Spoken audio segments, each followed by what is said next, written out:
थाना मेरठ से है, ये मेरठ के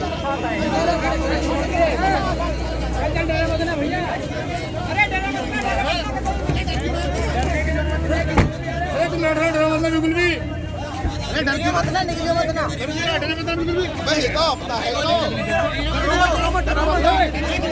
ओवैसी साहब पर गोली चली है लखनऊ पे।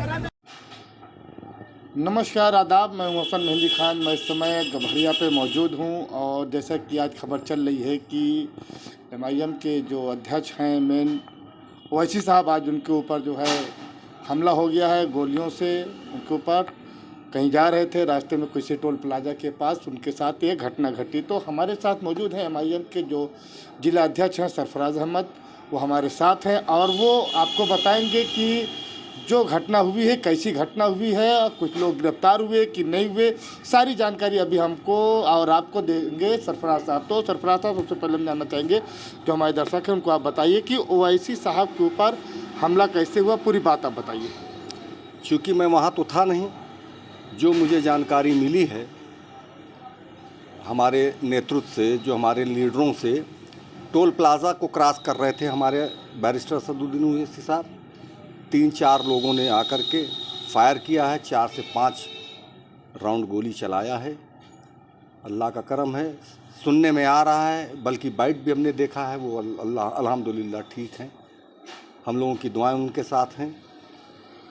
नहीं तो ये जो गोली चली है, क्या उसमें कुछ पकड़े भी गए हैं कि नहीं पकड़े गए?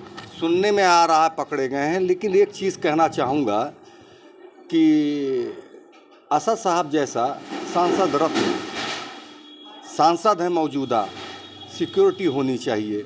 कहाँ है शासन, कहाँ है प्रशासन? प्रशासन की ये सारी जिम्मेदारी है।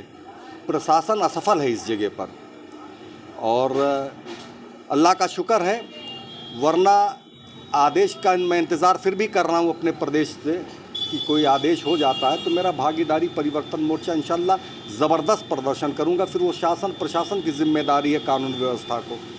और हमारा मुतालबा है सरकार से, जो सत्ता में हैं, जो मलाई काट रहे हैं, जो अपने आप को बादशाह समझ लिए बैठे हुए हैं, जिनको ये लग रहा है कि अब वही रहेंगे इस दुनिया में, बाकी कोई नहीं रहेगा, उनके लिए एक संदेश रहेगा कि हर आखिरी चीज़ का शुरुआत का अंत होता है और अंत की शुरुआत भी होती है। इस बात का ध्यान रखें।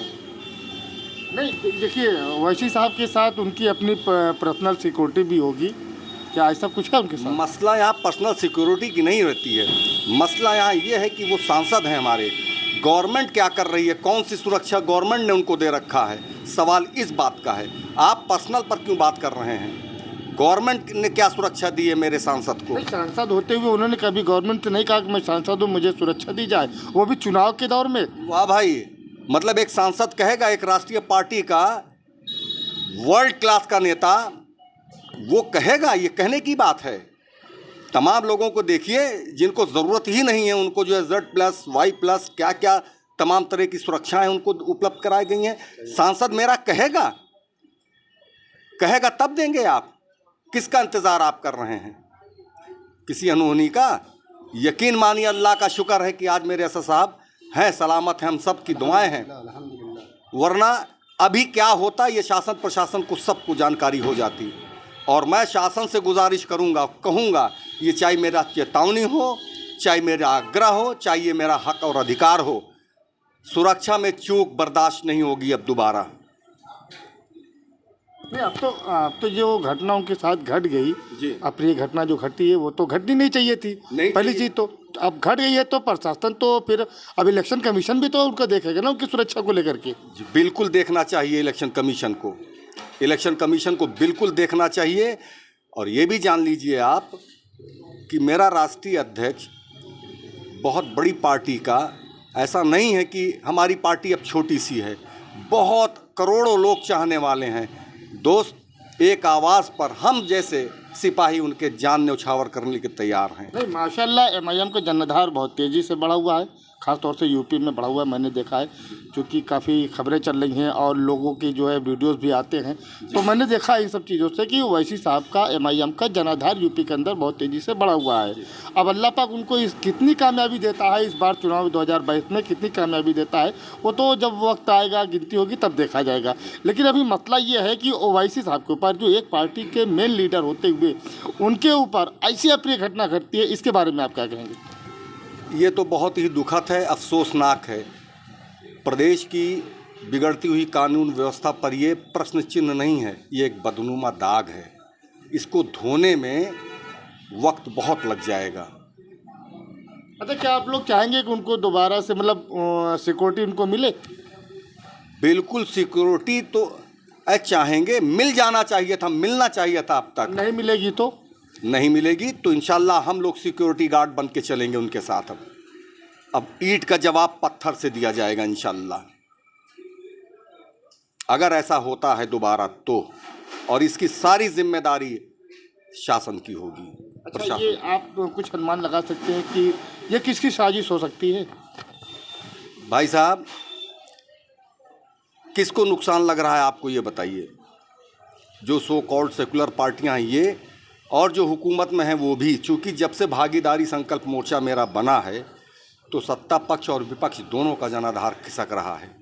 10 मार्च को इंशाल्लाह ये फैसला हो जाएगा, आप देखेंगे। इसमें MIM को बी पार्टी कहा जाता है भाजपा का, तो हम इस बात पे अगर हम कहें भाजपा तो नहीं हो सकती, अदर पार्टियां हो सकती हैं, अगर बी पार्टी है तो। कोई एक मिसाल तो आप दे दीजिए मेरे भाई, बी टीम होने का जो टैग है, कोई एक मिसाल तो दे दीजिए। अगर बी टीम हमारी होती, मेरा सदर बी टीम का कैप्टन होता, तो सदन के अंदर बखिया उधेड़ देता मोदी जी का और योगी जी का, जितने भी हैं सत्ता में, या मंचों पे जनसभाओं में बखिया उधेड़ देता। अरे भाई, हम लोगों ने तो जिनको वोट किया, जो कुंटलों वोट लेके गए, ट्रक में भर भर के गए बगैर किसी कीमत के लेकर गए, वो मेरे लिए कहाँ ज़बान खोल रहे हैं मेरे भाई। चाहे सदन हो चाहे सड़क पर हो, खोल तो वही है रहा है ना मेरा बैरिस्टर, आवाज़ तो वही उठा रहा है ना मेरे भाई। तो जो माइनॉरिटी, दबे कुचले, शोषित वंचित के हक में जो आवाज़ उठाएगा, तो जाहिर सी बात है कि वो शोषित वंचित समाज के जहन में ये बात जाएगी, वो सोचने पर मजबूर होगा। और अगर सोचेगा तो वो जान रहे हैं किसके साथ जाएगा। तो जनाधार जब खिसकता है लोगों का, तो लोग खिसियाते तो हैं ही है ना। आपने कहावत सुना है, खिसियानी बिल्ली खंभा नोचे, तो बस वही चल रहा है। तो आपने देखा, ये सरफराज साहब थे जो MIM के अध्यक्ष सुल्तानपुर के। वाकई जो आवाज़ ओवैसी साहब ने मजलूमों के लिए उठाई है, वो किसी और पार्टी के किसी नेता ने आज तक नहीं उठाई। यही बात है कि जब वो कहीं रैली में जाते हैं, जब वो बोलते हैं, तो लोग कहते हैं कि हाँ, कोई बोल रहा है। वाकई उनका बोलने का तरीका भी बहुत अच्छा होता है, लेकिन अब बोलने के बाद लोग उसके क्या माने निकालते हैं, वो तो वही जानते हैं जो माने निकालते हैं। तो आप देख रहे थे हमारे सहयोगी कैमरामैन राशिद अली के साथ हसन मेहंदी खान की खास रिपोर्ट, हर्पल न्यूज़ सुल्तानपुर।